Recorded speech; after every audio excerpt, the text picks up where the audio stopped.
সন্মানীয় অসমৰ মুখ্যমন্ত্ৰী ডক্টৰ হিমন্ত বিশ্ব শৰ্মাৰ প্ৰত্যক্ষ তত্ত্বাৱধানত শদিয়াৰ পৰা ধুবুৰীলৈকে ব্ৰহ্মপুত্ৰ দুয়োটা উপত্যকাত বানৰ ক্ষেত্ৰত যিসকল বানাক্ৰান্ত লোক আছে তেখেতসকলৰ সহায় সহযোগিতা আৰু সাহায্য প্ৰদানৰ কাম নিৰৱচ্ছিন্নভাৱে চলি আছে। জিলা প্ৰশাসন, আমাৰ সন্মানীয় বিধায়কসকল, সাংসদসকলকে আদি কৰি বিভিন্ন বেচৰকাৰী সংস্থা, আনকি সাংবাদিকসকলো ইয়াত নামি পৰিছে।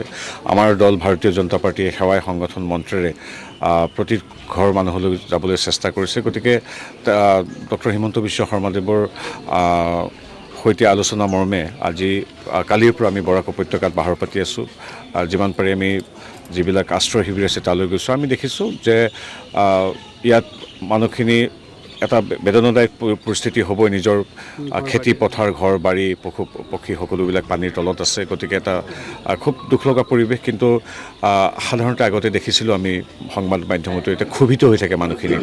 দুখটো আছেই, কিন্তু যিহেতু আমাৰ চৰকাৰখনে ডক্টৰ হিমন্ত বিশ্ব শৰ্মাদেৱৰ তত্ত্বাৱধানত জিলা প্ৰশাসনে, ৰাইজে, প্ৰতিটো সংস্থাই ইমান আন্তৰিকতাৰে শ্ৰদ্ধা সহকাৰে গোটেই নামি পৰিছে সহায়ৰ বাবে।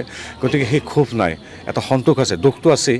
গতিকে আমি ভাবোঁ যে এতিয়া যিমান পাৰি যিদৰে আজি সহায় সহযোগিতা আগবঢ়াইছে, এতিয়া ডক্টৰ হিমন্ত বিশ্ব শৰ্মাদেৱে পৰিকল্পনা কৰিছে, আমাৰ চৰকাৰে পৰিকল্পনা কৰিছে যাতে বানৰ পিছৰ পৰিস্থিতিটো মোকাবিলা কৰিব পৰা যায়।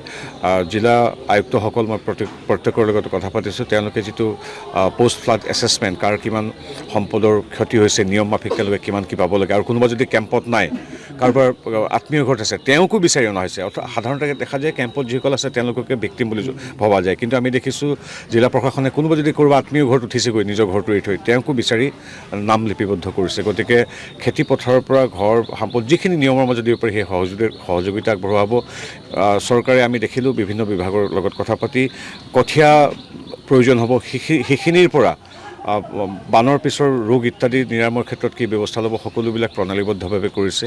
এই ক্ষেত্ৰত আমি ধন্যবাদ জনাইছোঁ অসমৰ প্ৰতিগৰাকী কৰ্মচাৰী, বিষয়া, জিলা প্ৰশাসন, স্বাস্থ্য বিভাগ সকলোকে।